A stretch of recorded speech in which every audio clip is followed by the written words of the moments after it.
एक बार मृत्यु के देवता ने अपनी एक परी को पृथ्वी पर भेजा। एक स्त्री मर गई। उसे उसकी आत्मा को लाना था। देवदूत आया, लेकिन वहां की स्थिति देखकर असमंजस में था।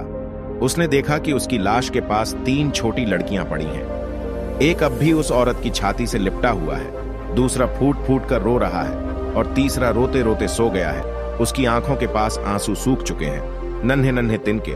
मां मर चुकी है, परिवार में और कोई नहीं। पिता पहले ही मर चुके हैं। उनके साथ क्या होगा? उनकी देखभाल कौन करेगा? यह सोचकर देवदूत बहुत दुखी हुआ। सो वह खाली हाथ लौटा और अपने मुखिया के पास गया और कहा कि मैं उस स्त्री की आत्मा नहीं ला सका, मुझे क्षमा कर दो। लेकिन आप स्थिति नहीं जानते। अगर आप मेरी जगह होते तो शायद ऐसा ही करते कि उस महिला के छोटे छोटे 3 बच्चे हैं। एक अभी भी छाती से लगी हुई है, दूसरी रोती हुई सो गई है और तीसरी रो रही है। परिवार में उनकी देखभाल करने वाला कोई नहीं है। ऐसी स्थिति देखकर मेरा उस महिला का दिल नहीं पसीजा। क्या ऐसा नहीं हो सकता कि महिला को कुछ और समय दिया जाए ताकि लड़कियां बड़ी हों? यह सुनकर मृत्यु के देवता जोर से हंसे और कहा कि तुम उस भगवान से भी ज्यादा समझदार हो गई हो, जिससे तुम्हें जीवन और मृत्यु मिलती है, जिसकी इच्छा से तुमने बहुत बड़ा पाप किया है और तुम्हें इसकी सजा मिलेगी।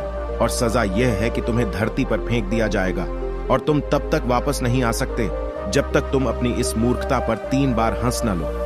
सही तो फिर हंसने का मौका ही क्या। फरिश्ता जमीन पर पटक दिया। ठंड का मौसम था।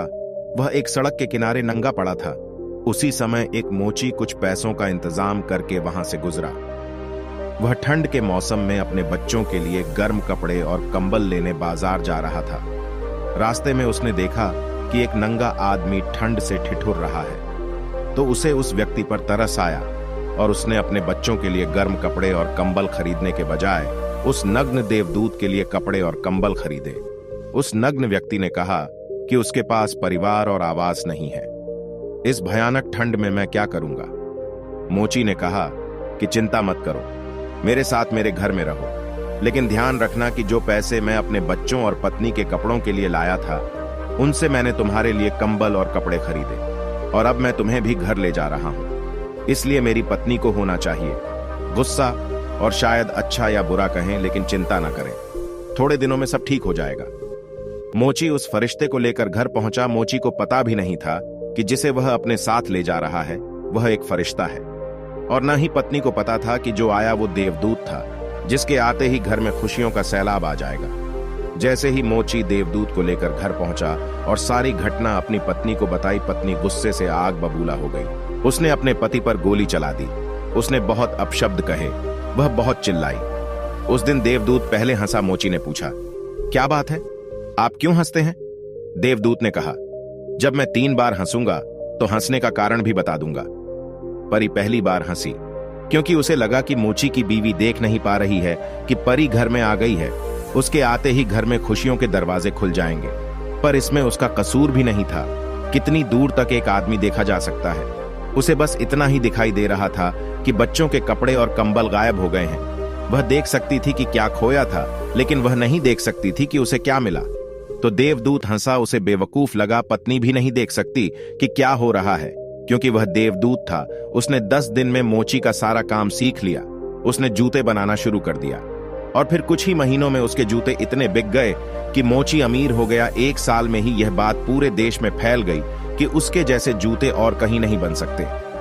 राजा महाराजाओं के जूते अब यहां बनने लगे हैं। मोची के घर पर पैसों की बारिश से सभी लोग बहुत खुश थे और सब कुछ अच्छा चल रहा था। एक दिन बादशाह का एक आदमी आया और कहा कि यह चमड़ा बहुत कीमती है, इसे प्राप्त करना आसान नहीं है, कोई गलती नहीं होनी चाहिए।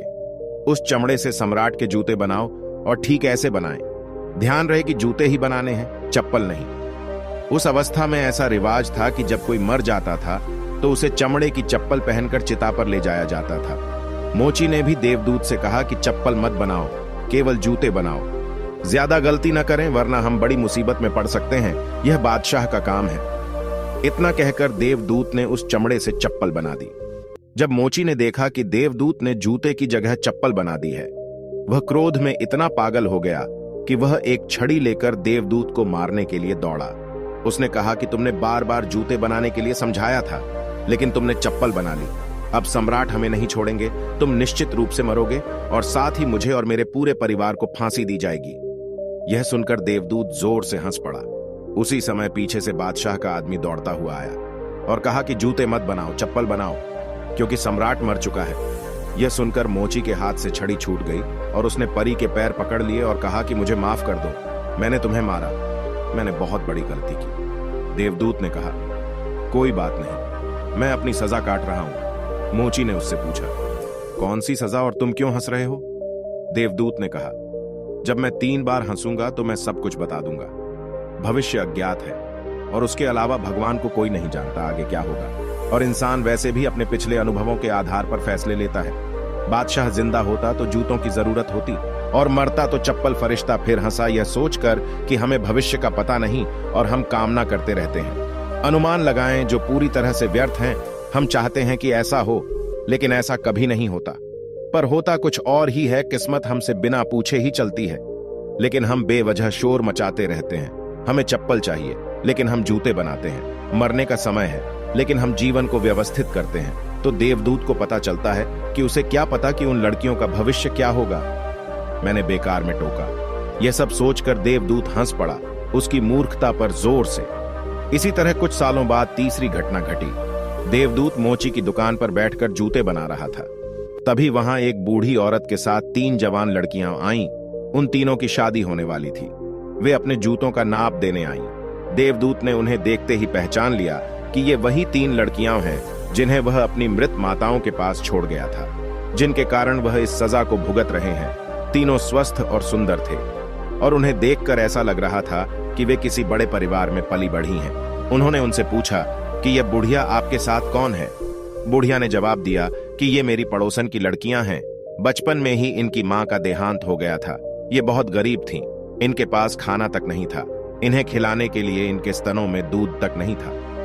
उन्हें खाना खिलाते समय उसकी मौत हो गई। मेरी कोई संतान नहीं थी, इसलिए मैं उन्हें अपने बच्चों के रूप में स्वीकार करता हूं और अब वे सम्राट के परिवार में शादी करने जा रहे हैं। देवदूत ने सोचा कि अगर उसकी मां जीवित होती तो ये तीनों लड़कियां भयानक गरीबी, भूख और गरीबी में पली बढ़ी होती भुखमरी, क्योंकि उनकी मां की मृत्यु हो गई थी।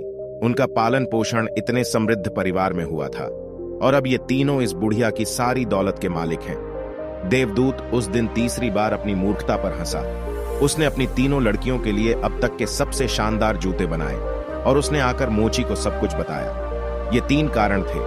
मैं हंसा, यह मेरी गलती थी जिसके लिए मैं दंडित। अब समझ आया कि नियति सबसे बड़ी है और हम उतना ही देख सकते हैं जितना देख सकते हैं, और हम केवल उतना ही देख सकते हैं जितना हम देख सकते हैं, और हम सटीक भविष्यवाणी नहीं कर सकते कि हम क्या देख सकते हैं कि क्या होने वाला है।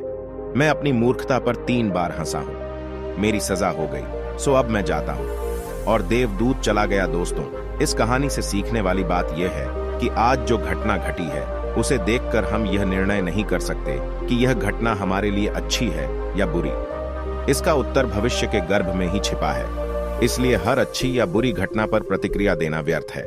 जो हो रहा है उसे देखने का हमें केवल प्रयास करना है। गौतम बुद्ध अपने उपदेशों में यही कहते हैं, न अतीत का पछतावा, न भविष्य की चिंता। बस आज और इस पल में जियो और इसके साथ एक हो जाओ। यही एकमात्र तरीका है अपने आप को उन सभी चिंताओं से मुक्त करने का जिनका परिणाम आपके नियंत्रण में नहीं है। दोस्तों, मुझे उम्मीद है कि आपको इस वीडियो से बहुत कुछ सीखने को मिला होगा। अगर आपको हमारी ये वीडियो पसंद आई हो तो वीडियो को लाइक करें तथा चैनल को भी सब्सक्राइब कर दें।